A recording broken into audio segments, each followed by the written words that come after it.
So, you want to enter the world of espresso. You've spent the countless of hours researching the forums, looking at the best grinder and machine combos, only to find out that you need a supporting list of equipment to make sure you can actually brew espresso. Espresso is a subjective hobby that requires significant financial investment to get started. That's usually around $1,000 for a good grinder and a good machine. Knockboxes, distributors, tampers, WDT tools, towels, scales, the list goes on and on and on. Today, I'd like to demystify some of that by looking at what do you actually need just to get started. I'll be splitting up the supporting equipment into 3 different categories. One is the essential brewing equipment, things that make sure you can actually brew espresso. 2 are maintenance and cleaning. These are things to help you maintain your machine's cleanliness, make sure it doesn't get gunked up. And then 3, we'll be taking a look at the more fun and performance-related items that you may not necessarily need until you understand what espresso is. For this video, I hope to highlight some of maybe additional considerations you might want to make before entering the hobby, or to help you make a more informed buying decision when you're looking at that next piece of gear. Always feel free to join me in the Espresso Discord, link in the description below. Also, please consider subscribing. I'll be taking a look at more interesting equipment down the line, and I'll be talking more about coffee in general and what's happening in the industry, especially during COVID-19. Now, let's clear the table and look at some essential brewing equipment. First up is a distributor, leveler, or tamper. I think a leveler and distributor are probably the better choice over the tamper when you're just starting out. And the reason why is because this will let you have a consistent way of prepping your puck every single time. So all you have to do when you're learning about espresso is adjust the grind size if you keep your dose consistent. This will help you more quickly learn about what is over extraction or under extraction in the world of espresso, and this will save you a lot of headache. Once you do get better, you can move up to something fancy like maybe a calibrated tamper, which we'll touch upon later in the video. Take a look at a good digital scale. Scales are extremely important when you start out in the world of espresso. I have a dedicated scale video you could take a look at if you're trying to figure out which scales to buy, but I think scales are so important when you're just starting out because this will help you nail down 2 variables really, time as well as weight out of your extraction. This is something that's so essential when you're learning to make sure that you have a scale that tells you the correct information. So what you have to do next is just adjust the grind size and dial in. Scales, we can talk about scales all day, but a very simple scale like this G dealer here that can do 0.1 grams is fine. Again, there are 2 considerations with scales. Get a scale that has good accuracy, that can go down to that 0.1 grams. Second tip, make sure you get a scale that actually fits your machine. There are a lot of fancy scales out there, but if you're just starting out, a lot of entry-level machines actually don't have a lot of drip tray space. Something small, thin, like this guy, will fit almost every single machine, but just keep that in mind and do your research about it. Very straightforward. A knockbox. Knockboxes are extremely straightforward items. It's literally a trash can for your pucks. Just get one that works. These are pretty cheap. Make sure you get something that doesn't break apart when you hit it, but this is a fairly standard knockbox. You can definitely get knockboxes that are fancier, but that doesn't really make much of a difference in my opinion. And let's take a look at the next item. Next up, super essential in my opinion when you're just starting out, bottomless portafilter. This is something that will help you in so many different ways. When you're just starting out in this hobby, I think getting a visual understanding of your extraction is extremely important. Being able to see how your espresso is extracting will tell you so many things. It'll tell you that if you're channeling, maybe you need to improve your puck prep. If you are too fast, too slow, maybe you need to adjust your grind size. What does this guy do? Well, it's nice looking. People love those photos of their bottomless portafilters. And then another extremely important feature of the bottomless portafilter is the fact that if you have an entry-level machine, clearance with cups is huge. Having bottomless portafilter saves you about 1 or 2 inches depending on what type of portafilter you have. For example, if I show you the differences between a spouted portafilter and a non-spouted portafilter, the way of fitting cups is so much more difficult. When you look at the differences, this is essential if you don't want to get a custom drip tray, or if you have a machine that's crazily limited by its drip tray space. So that's something to consider as well. Containers. Have one, have another guy here. Containers for your coffee. These are a lifesaver because these will help you make sure your coffee stays fresh. First of all, some of them look nicer than others.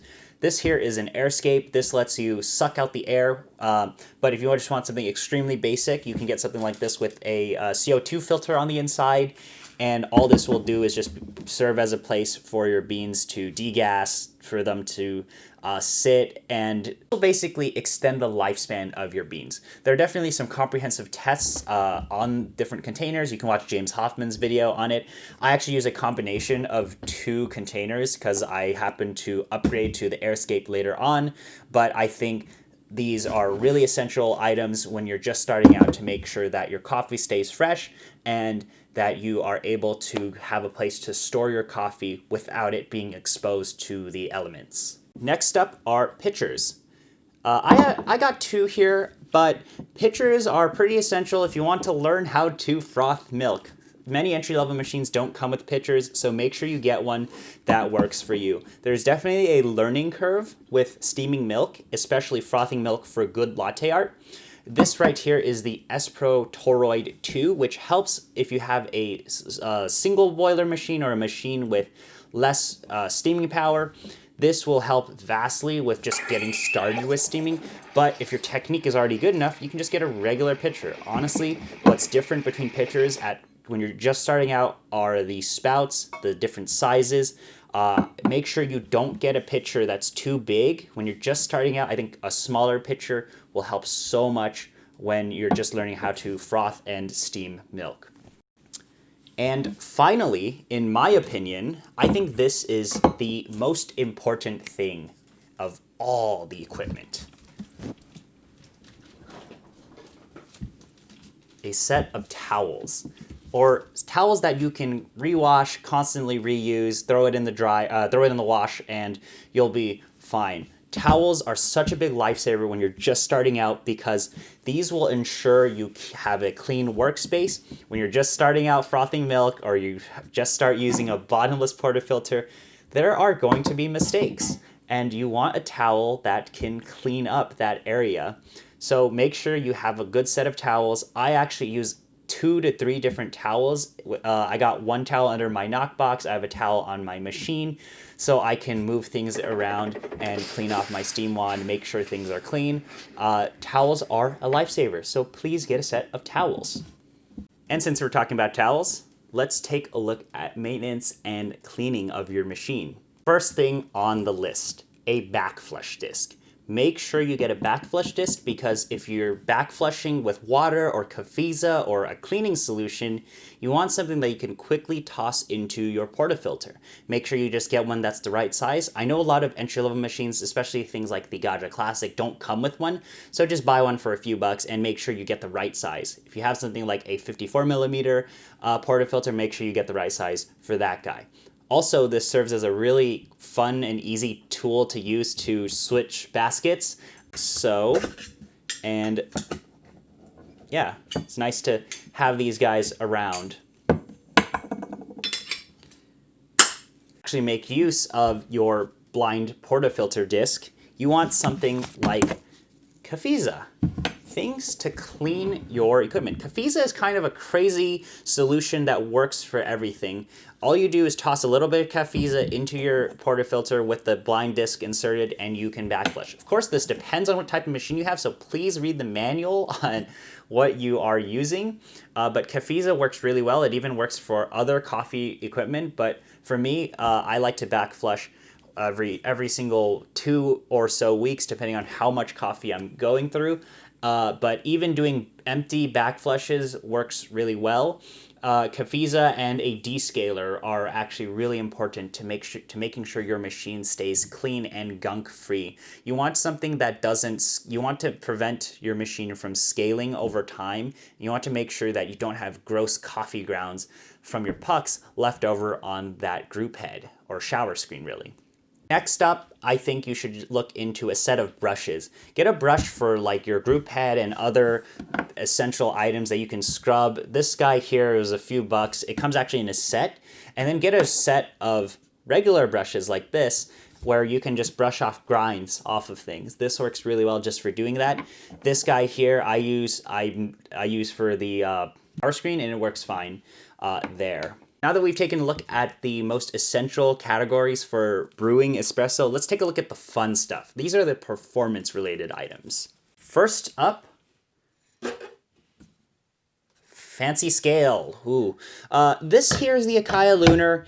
Scales are a deep rabbit hole. In fact, every single thing I've mentioned so far, with maybe the exception of some of the maintenance and cleaning aspects, are each in individual rabbit holes.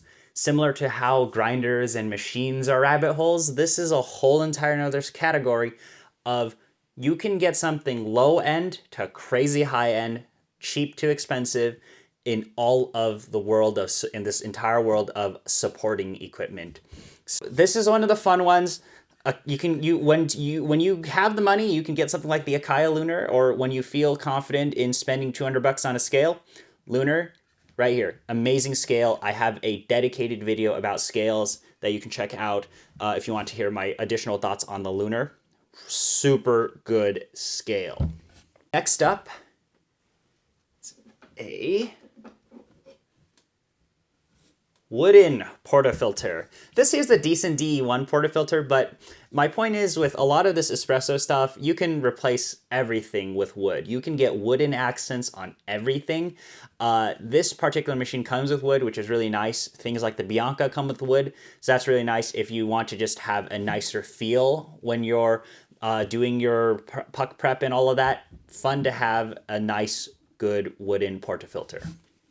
Okay, let's keep going down the line. The next really fun item I would consider getting is a tamp station, tamp cradle, something where you can do your entire puck prep on. You can put your portafilters on, you can put your tampers and your distributors on. Something like this is really nice, but definitely unnecessary. You don't have to spend a lot of money on one. I did have the Decent tamping kit. So that leads me to talking about tampers. This particular tamper is a nice calibrated tamper from Decent. I think calibrated tampers are extremely nice. They are just extremely expensive, at least the good ones. What this lets you do is it really compensates for lack of skill. I use this guy because I'm not a crazy good tamper, but a calibrated tamper makes sure that my tamp is straight and it's level and it's at the same pressure every single time. So I like to use calibrated tampers like the Decent tamper here, but it is unnecessary. And furthermore, you might not even be able to taste the difference between a tamper and a leveler if you're just starting out. This is something that once your taste buds are accustomed to espresso or the beans you use or the grinder or whatever setup you have, then you should look at the performance items like the calibrated tamper. Next up, let's take a look at performance baskets. For example, I have two different baskets here. I have the Decent 18-gram basket. I have a whole set of these guys, but I also have the IMS performance basket here. Performance baskets, I think when you're just starting out, it's a nice to have, but like, I'm gonna be frank, you're probably not gonna notice a difference because you don't have the taste yet. You aren't accustomed to what this is actually doing. And I think once you do get accustomed to what things taste like, then you can look at a fancier performance basket. Keep in mind that performance baskets can actually punish you for incorrect puck prep. For example, some of the really nice VST baskets, that will punish you for not having the best puck prep. You're going to channel everywhere. But if you do your puck prep properly, you will be vastly rewarded. Things will taste really good.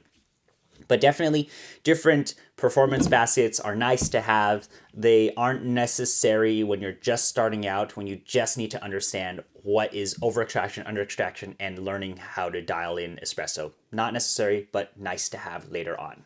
Next up is a performance shower screen. Performance shower screens are good. I think they're really pushed around everywhere, but it turns out on a lot of entry-level single boiler machines like the Gaggia Classic, it's not worth the headache. What you end up finding out is replacing that shower screen doesn't really do much. What it will do for you for certain machines is it'll make your experience a lot better when cleaning. Shower screens have better coatings on them, which allow coffee oils to escape and also make sure that your pucks kind of just fall out, which is really nice. Could be useful to have, but from a taste perspective and distribution perspective of water, I feel like it doesn't really do much, and this is vastly documented. Nice to have, they look cool, but probably won't make that much of a difference on majority of machines. Another thing is better containers. So I already have the Airscape, which I think is fine for my purposes, but you can go to the next level. You can get something like the Lynn Weber set of test tubes with a nice wooden base. I don't have that just yet. I don't know if I'm gonna buy that, but you can get something and have the single dosing set up for everything. And that's really nice to have, but also unnecessary. So I completely forgot about this guy. That just tells you how many pieces of equipment we have as hobbyists. So this here is a portafilter dosing ring. In my opinion, I think this is a hit or miss because it's so reliant on a lot of different things. Also, different dosing rings have different properties to them. So for example, this particular one has a thick ring on the bottom, and what ends up happening is I get sometimes a weird mound or ring inside of my basket when I do use this guy. Another thing to consider is it kind of depends on where you live at times too, or what grinder you have, because humidity can play a role in this. Is static on this is really annoying because that's another thing you have to clean, and then also depending on grinder, your grounds aren't getting into your portafilter, so then you end up having to like scrape the grinds off of the edges, and it's not very fun to do. I don't really think this is that necessary when you're just starting out, especially this type, which is the cheap type. There are higher end ones like the Decent one, or I think like La Marzocco makes one as well, but you probably won't notice much of a difference from when you're just starting out with this guy. Okay, final considerations.